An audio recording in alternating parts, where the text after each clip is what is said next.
When my cousin and I were 12 and 13, we decided to walk to the playground.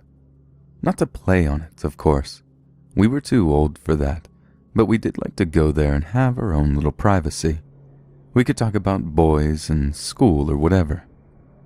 It was in Sandston, Virginia, next to a tiny marine museum that was closed most of the time, so we would also climb on the minuscule ship and torpedo replicas. So we spent about a good hour or so chilling on the playground. We moved around a lot, floating from island to island. What caught our attention was that there was an older man walking towards us. He sat down on a bench closest to the slides that we were on top of. Then he opened a book. I still remember the book too. It was white with a huge boat on the cover. So he was sitting there and we didn't pay him any mind. It was pretty much time for us to leave. It was getting dark. So we slid down, and that's when we noticed something strange about the old guy's shorts. The guy wasn't so close to us that we could see exactly, but there was something dark in the crotch. Maybe he shit himself, was my cousin's suggestion. I laughed incredibly loud, and I remember he looked up and smiled, and then resumed reading. We had to walk in his direction to walk back home. When we got closer to him, I elbowed my cousin extremely hard because I could finally make out what it really was. Holy shit, there's a slit in his pants. There's a fucking slit in his pants. The dark area we were seeing, this old man's penis. He had his legs open and his khaki pants were split open and his junk was hanging out. We pretended not to see it and continued walking faster. But I will still never forget it. When we got home, we told my cousin's older sister, who then got on her bike and rode over there, but the man was gone. Shit was creepy.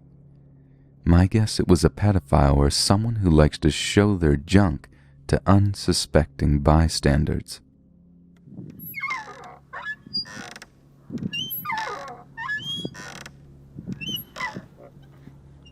I was 12 or 13 at the time, but I developed early. I was staying the night at my friend Rose's house, and her mom left us to care for her little sister while she went out for a few hours. Being the good babysitters, we decided to head over to a local park with a playground to just hang out for a little while and let her sister play. We had been there about 30 minutes, and were just hanging out pushing her little sis on the swings, when two guys showed up and sat at a picnic table close to the playground. The first guy looked to be in his late teens, probably 5'10", short dark brown hair, brown eyes, and medium build. But the other guy had to have been in his early 30s. He was a very large guy at probably 6'1", 250 pounds, and had a full beard and shoulder-length curly brown hair and green eyes. We noticed when they sat down, but didn't really give them a second thought, as apart from their obvious age and physical appearance differences, there was nothing that really stood out about them. Till Chris, the older guy, decided to start a conversation with us. At first he just asked us our names, and gave us theirs and asked us what we were up to. Still being the polite kid I was raised to be, I answered him, but kept my answers short and continued playing with Rosa and her sister on the swings. He kept asking questions like where we were headed later and whether we wanted to hang out with him and his nephew, the younger guy whose name I don't remember, all the while getting closer and closer to us as he was talking. We told him that we were just going to go home after Rosa's sister was done playing and we weren't allowed to go anywhere else. He then offered me some beer that he had with him and asked me if I smoked. I had never drank any kind of alcohol at that point, and I wasn't about to start then, so I declined his offer. He then told me how pretty I was and asked me if I had a boyfriend, and without skipping a beat, told me he had just recently gotten out of jail and was looking for a girlfriend. I told him I didn't have a boyfriend, and I wasn't interested in having one either. During this whole interaction, he would occasionally address his attention to his nephew, and from the conversations they had, I quickly gauged that they were part of a gang, which is when I actually started getting nervous as even I knew that you didn't mess with people in the local gangs and knew we had to be careful about what we said and did. He was quiet for a bit after that, and I figured they were going to move on to go bug someone else, but I was wrong. He asked me again what we were going to do later and whether we wanted to go hang out with them, telling us how much fun we would have and how they were going to buy us beer and whatever we wanted. I told him again that we couldn't go anywhere and we had to watch Rose's little sister, and he went quiet again. I know we should have just picked up and left right then, but I had just really started getting into my rebellious stage and thought we could handle these guys no problem, and they weren't really a threat. We weren't ready to go back to Rose's house yet, so we went and sat at another picnic table, thinking that if we ignored them, they'd get the hint and go away. Of course, not 1 minute later, Chris and his nephew came and sat with us. His nephew stayed at one end of the table, but Chris decided to come sit right next to me and start telling me again how pretty I was and how he could be my boyfriend and we should just go hang out at his place or wherever I wanted to go. At this point, his nephew started looking kind of nervous. He was very casually chatting with Rosa, but I could tell he realized how young we were and that his uncle was really starting to cross the line. He told him that he thought they should go do something else, because Rosa and I couldn't go anywhere, but Chris wasn't having any of that. I don't remember what he said next as he was still sitting next to me, but next thing I know, he put his arm around my shoulders and pulled me into his side. I was completely caught off guard and didn't even know how to react. I'd never had an older guy that close to me, let alone touch me like that, and I had actually grown up quite sheltered. I know I should at least pushed him away or done something, but I froze.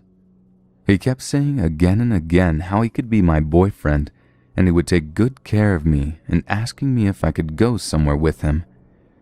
I told him no and started trying to slowly get out from under his arm without making a big deal out of it. At that moment I started getting scared as he was getting pretty pushy, and I really didn't want to piss him off as it was just us in the park and I couldn't see or hear anyone else around. He wasn't having that though. He pulled me closer to him again, and this time he kissed me. It wasn't just a quick little peck. It was a forceful, lingering kiss that completely threw me off. My mind started racing. I couldn't believe what had just happened, and even Rosa was just sitting there with a look of complete shock on her face. I decided I had enough of this, and we had to get out of there. I pulled away one last time, and he told me again we should go somewhere to have some fun. He wasn't very creative and just kept saying the same things over and over again, just wording them slightly different. It was now very obvious what he had on his mind. I told him that it was getting late and we had to get to Rose's little sister's home as her mom was going to be home soon. He didn't seem very happy with hearing that, so I told him that we had to take her sister home, but maybe we could come back and hang out with them some more. It was obvious he didn't want to let me go, so I kept telling him we had to go, but then I promised we would come back. Finally, I guess he either believed me or decided to let me get up, so I grabbed Rose's little sister to carry her home. I had just turned around and was getting ready to tell Rosa that we had to leave now, and suddenly he seemed to change his mind and stood up and came over to me. I had just put Rosa's little sister down for a moment as she was getting kinda heavy for me and I knew we had a ways to walk, so I wanted to give my arms a break for a second. And he took that opportunity to grab me from behind and pull me into him, kinda like a bear hug with his whole body pressed up against mine. A whole flood of emotions ran through me at that moment. Fear, confusion, and still a bit of denial that he really would do something to hurt me. But I knew it was wrong either way, and I needed to get away from him. I was still in a kind of state of shock at that time, but I knew I had to keep my wits about me. I decided to play along, that I liked him, and try to work out a way for him to let us leave without making him mad or think I was lying to him. I told him again that we had to go, and that Rose's mom would get mad and come looking for us, but I promised him that we would just drop our sister off and come back. He let me go, but still didn't seem convinced. I told him again, as convincingly as I could, that we had to take Rose's sister home, and I promised him we would come back, and told him to just wait for us there. He seemed to have bought it, so we quickly started walking back to Rose's house while he and his nephew were now sat at the table. As we started walking, I glanced back and saw his nephew trying to get him to leave again, so I thought, great, they're leaving. There's no way they are going to see where we are going or follow us. I was wrong. Just as I thought they were leaving in the opposite direction, Chris decided to follow us. We had a bit of a head start, but he was a really big guy and was gaining on us quickly. We hurried as fast as we could because we didn't want him to see where she lived, so once we got on her street, we took off running. We finally got back to Rose's apartment and thought we were in the clear. I could hear Chris calling me, but I couldn't see him, so I thought they couldn't see us, so we went inside as quickly and quietly as we could. Once inside, we went over to the window and could still hear Chris calling my name and getting really close, so we decided to stay quiet and carefully watch from the window to see if they had seen where we went or not. Luckily, they kept on walking right past Rose's apartment. We both breathed a huge sigh of relief and then started freaking out because neither of us had ever had anything like that happen before, but we were so glad it was over and we were in the clear. Shortly after that, Rose's mom got home, and we went out to meet her in the parking area. Neither of us had any intentions of telling her what had happened, as Rose's mom wasn't the nicest, and we were sure we would get in trouble even though we hadn't done anything wrong. We all went back upstairs and were just chatting with Rose's mom and little brother, and then we heard a knock at the door. My heart stopped as I could swear I heard Chris's voice on the other side of the door. We both went back into the kitchen as Rose's mom went to answer the door. It was Chris and his nephew again. Somehow they must have seen us when we went out to meet her mom and seen which apartment we went into. They asked Rose's mom if we were there, but luckily we were smart enough to give them fake names, and even then Rose's mom was having none of that and told them to get the hell out of there and slam the door in their face. Of course, Rose's mom knew something was up and asked if we knew them, but we weren't about to admit we did, so we just told her we had no idea what was going on or who they were. I don't think she really bought it, but left it at that and just told us not to answer the door. Later that evening, her mom was going out again, but this time we didn't have to watch her little sister, so it was just Rosa and I in the apartment. We were just hanging out in the living room talking about how crazy that afternoon turned out to be, and how glad we were that we didn't get into trouble, and then we hear it. Two voices that sound very familiar just outside the window. I was terrified to even move, and then came the knock at the door. There was no way we were answering it, so we just kept as quiet as possible and prayed they'd just go away. They called out our names and tried knocking again, and then one of them tried turning the doorknob. Thankfully, Rose's mom had locked it on her way out. They tried knocking one more time, and then all you could hear is their footsteps walking away from the door. We never saw either of them again, and didn't go back to that park again for quite some time. It was an incredibly surreal experience. However, I will never forget his face, the feel of his body against mine, or what he tasted like, cigarettes and beer.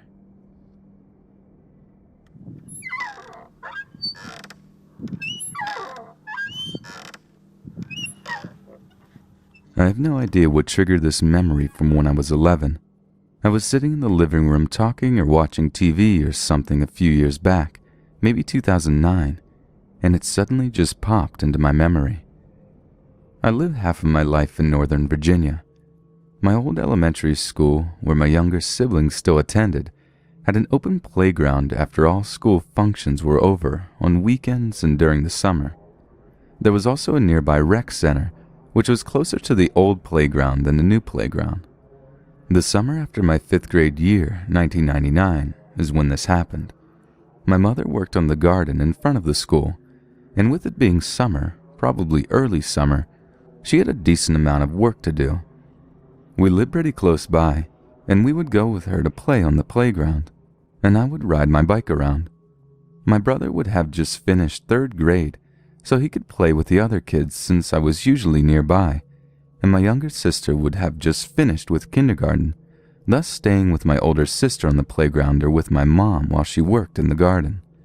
So I'm riding my bike around, staying on the sidewalk closer to the school because it was one of those older bikes that you had to pedal backwards to stop, so it wasn't very good on grass or even dirt.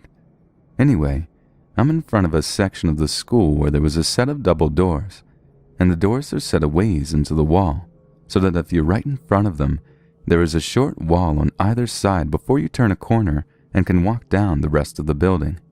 Note that my mom is close to the entrance of the school, and while she can see the playground and the length of the side of the building, she can't see the area I'm speaking of, and I'm pretty sure there's more than one set of doors on this side. I have just gotten to this area where I'm pretty sure there is a water fountain on one of the walls because I can't think of another reason I would be there, and this man walks up. He starts talking to me. I turn to look at him, noticing the large dark sunglasses, and realize he has his penis out. Being embarrassed that I'm seeing this man peeing, I turn away, but I can see his reflection in the windows on the doors. I don't really understand why he is shaking himself. I do now. Or why his voice is sounding funny, but I don't really think anything of it. I'm extremely uncomfortable, but still answering his questions. What are you doing out here today? Do you go to school here? I'm pretty sure he asked about members of my family, because he's an adult and I don't want to be rude. I finally gather the courage to hop on my bike and ride away, as he is not that close to me, but I don't say anything to my mom because I'm extremely embarrassed. I leave my bike near the car and go to the playground, trying to forget this unfortunate experience. And then I encounter a boy I met during this school year named Ronnie. He lived nearby, so I would see him every now and then. We're hanging out near where the other kids are. I had a crush on him and liked not to be so close to the younger ones because we were obviously much cooler. And he asked me if I'd seen the weird guy that was peeing.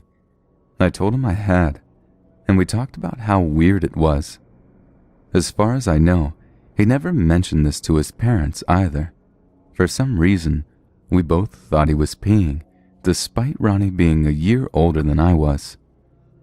Considering our comprehensive sex ed class, and the fact that Ronnie was at the age when most boys are discovering themselves, we really should have known better. But as far as I know, no one on the playground got hurt.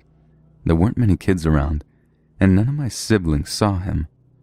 The fact that I didn't see any pee should have also been an indicator, but I was really embarrassed about it and wanted to just push it out of my memory. Fast forward to around 2009, and I suddenly and inexplicably recall this occurrence. I tell my mother about it, and being older and much less naive now, I know exactly what he was doing, still remembering exactly how he stood and everything. My mother was shocked and expressed a wish that I would have told her, but doesn't remember anything in the news about a man being caught there or any children disappearing or reporting anything, so we assume that nothing beyond him masturbating in public happened. I don't recall ever seeing him again, though I'm sure seeing him peeing at a playground more than once would make me tell someone.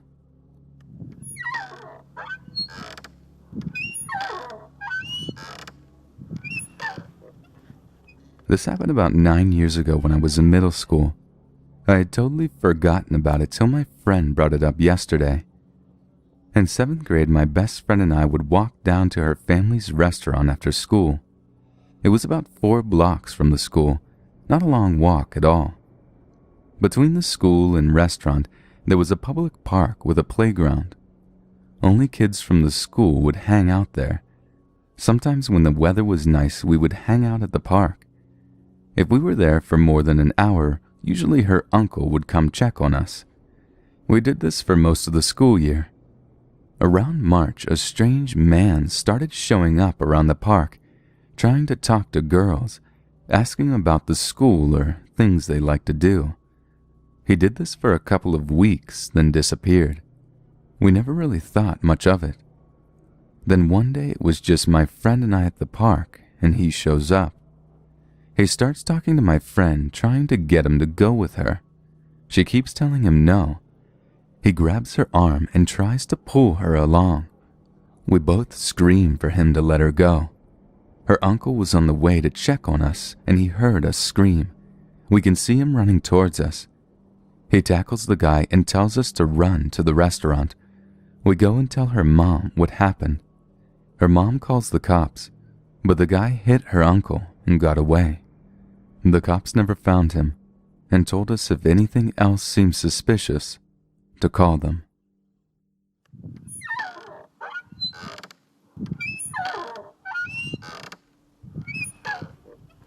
My husband and I, with our kids, 2 and 4 years old, in tow, recently moved to a new city. It wasn't completely new to me, as I had grown up in the surrounding areas. The move was hell with 2 toddlers, and I knew they must have been having a difficult time. However, my husband and I just wanted to get everything unpacked in the new house before anything else. We made sure to unpack the kids' toys first. After all the unpacking, the kids were beyond restless. We had a hell of a time just keeping them from breaking some of the stuff during unpacking. You know, because kids don't want their toys, they want boxes and anything that isn't theirs. Needless to say, we were all a little restless and a bit agitated. I immediately thought we should take them to the park, meet some other kids from this area, etc. I remember when I was a kid there was a park in town that was just amazing. In memory, it looked like a giant castle, the same size as a 2-story house, and had all sorts of extra swings, tire tunnels, etc. I tell my husband and I look up directions, and we get in the car and head off to the park. The closer we get, I start to notice how the neighbors were in some state of disrepair. This area had been hit hard by hurricanes in the early 2000s, and it seemed quite a few had not been able to repair their houses, thus the decline of the neighborhoods. I felt bad to see such a nice area become so broken down, until we had to stop at a red light before the park. An older woman was standing at the bus stop on the other side of the driver's side.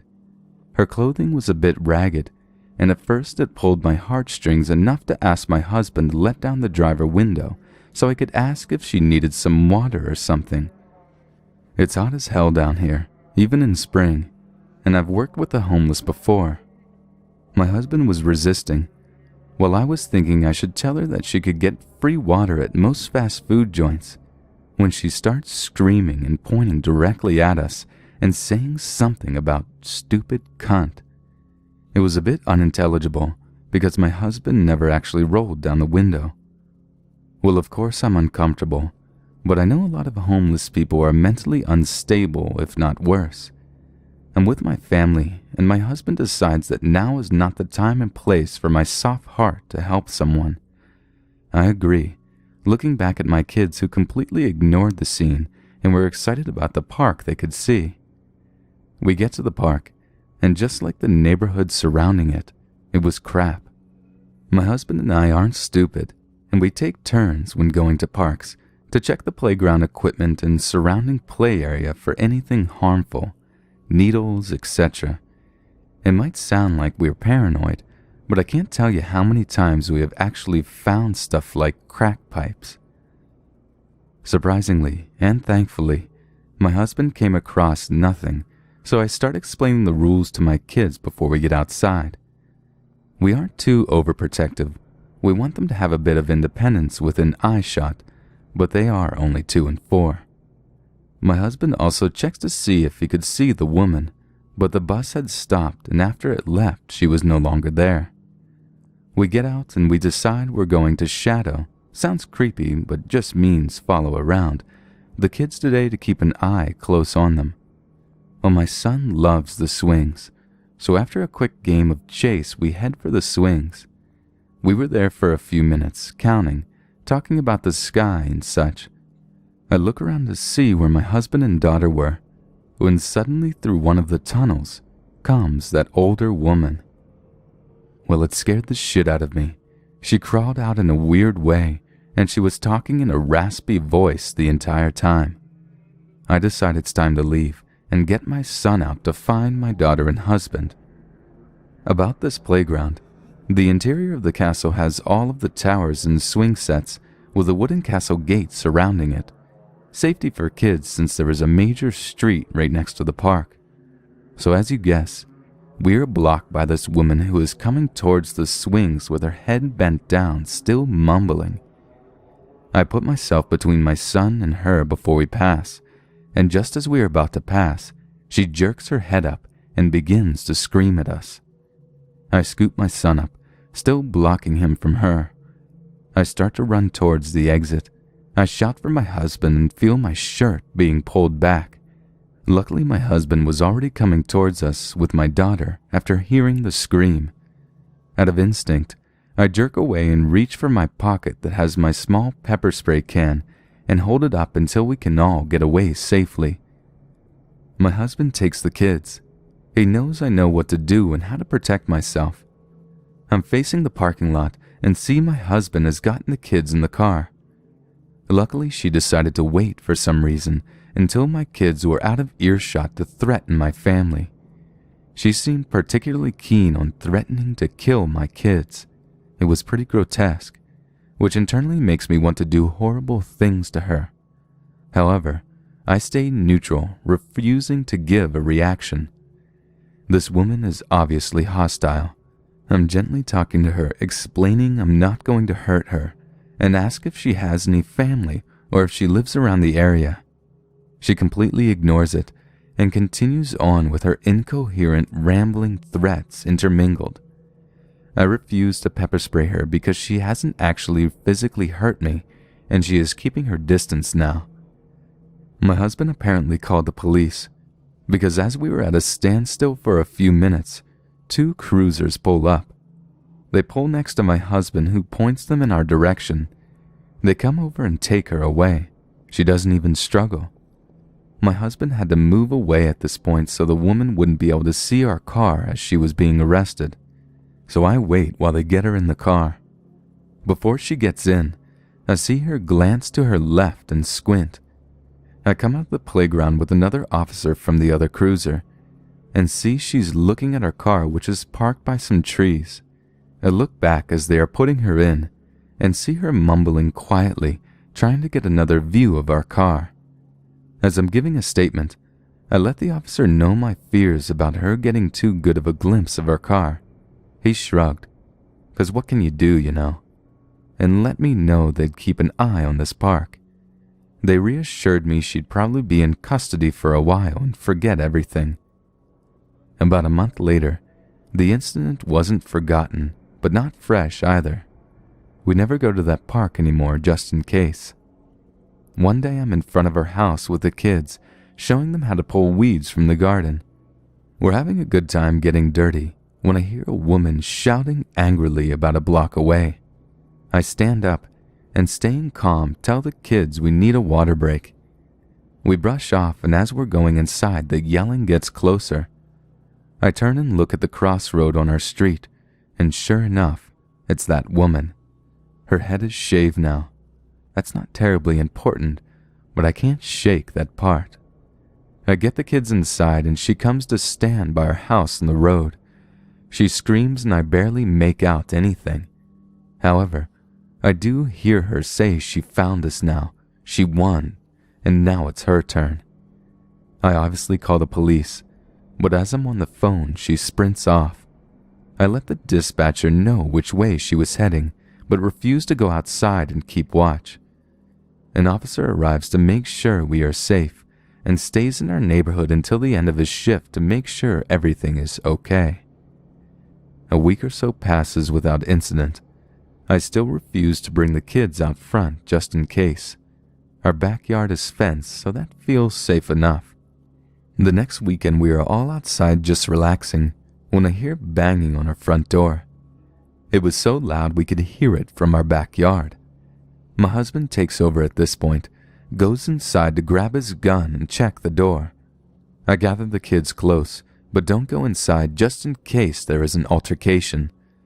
The knocking stops, and I figured my husband is dealing with it. I keep a hold of the kids by telling them a story, when suddenly I see hands above our wooden fence. It appears to be someone jumping up to grab on. I get all of us inside and let my husband know what is going on. I call the cops and he heads out front to the fence. My husband comes in and says she ran off. I knew immediately it was that woman. I asked my husband about it and he confirmed what I thought. He also told me there was thin scratch marks on the door and a puddle of piss on the welcome mat. Lovely. The cops arrive and we give them everything we know, even telling them of the piss-puddled mat. It's been a month without incident now. Hopefully, she's gone for good.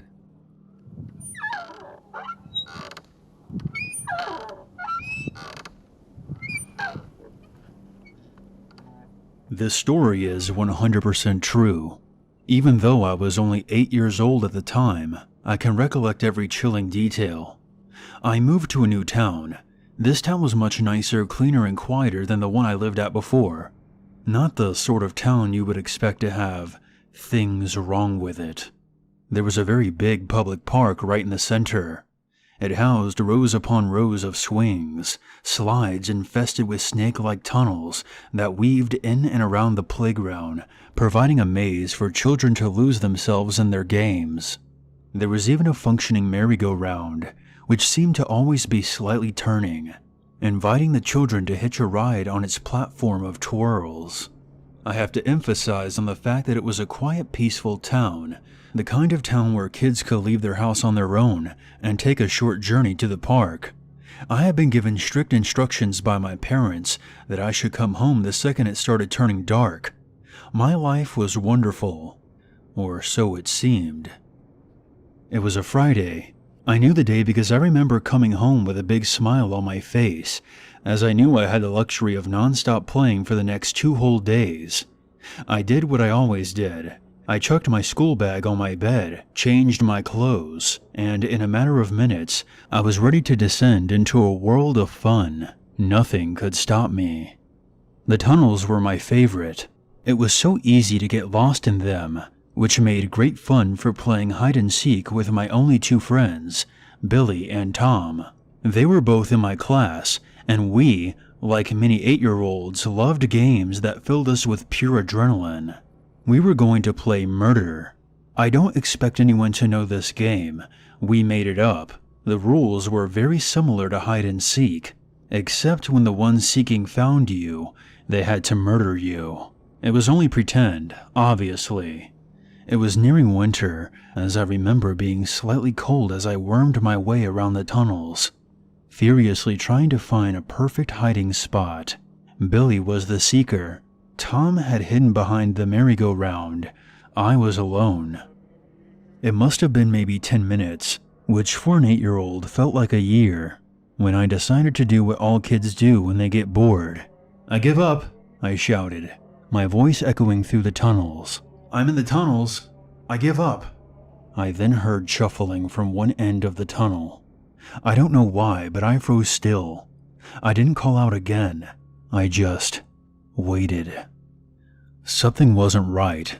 Billy would always say something before coming in after someone in the tunnel. He would always congratulate them on being the last to be found, or for cheating by hiding in the endless maze of tunnels. As I stood frozen, the shuffling grew louder. I could tell it was starting to get dark outside, as the tunnels began to slowly but surely drop into darkness. I began to slowly shuffle backwards. The shuffling ahead of me grew louder, as if someone or something way too big for the tunnel was trying to navigate through them. "Come out. It's time to go home now." A very creepy voice echoed through the tunnels. It sounded like when a grown man talks to small children, talking slightly higher pitched. It was definitely wrong. I probably would have came out if the voice was outside, but it wasn't. It was coming from inside the tunnels. Why would an adult crawl inside? I was shuffling further and further back when the face of an old man appeared in the darkness ahead of me. Patches of hair on his head, and a definite look of someone who hadn't showered in the last week. I couldn't see what he was wearing, but I knew it was tattered, old clothes. He had a scraggly beard, which was peppered with dirt. The second we made eye contact, he just smiled at me, revealing his filthy unbrushed teeth, which had blotches of brown and black covering them entirely. I panicked. I turned around and began shuffling on all fours as fast as I could, the shuffling behind me growing even louder and quicker. He was chasing me. I sped through the maze for what felt like an eternity. I only stopped when my legs refused to move anymore. I had taken so many twists and turns that even I was completely lost. "I don't want to hurt you. I just want to talk," the voice echoed through the tunnels. I could tell he was nearby. I pressed my body against the bottom of the small, narrow tunnel and listened. He continued to make soft, cooing noises, begging me to come out and present myself to him. I lay in that tunnel for hours. No exaggeration. Even after I heard him curse to himself and angrily force his way out of the tunnel, I continued to wait. Thoughts raced through my mind of me coming out of the tunnel, only to be met by the same smile that once greeted me. In the darkness of the tunnel, I could make out blue flashing lights on the outside. I heard frantic voices calling 3 names repeatedly. Billy? Tom? Michael? When I heard my name, my heart slowly began to calm. My parents had come. I easily shuffled out of my hiding spot, guided by the wet dirt scrapings along the walls of the tunnel, the way the man must have gone. Outside, I was greeted by several police cars and lights flashing. There were groups of adults with concerned looks on their faces. I recognized 2 of them, my parents.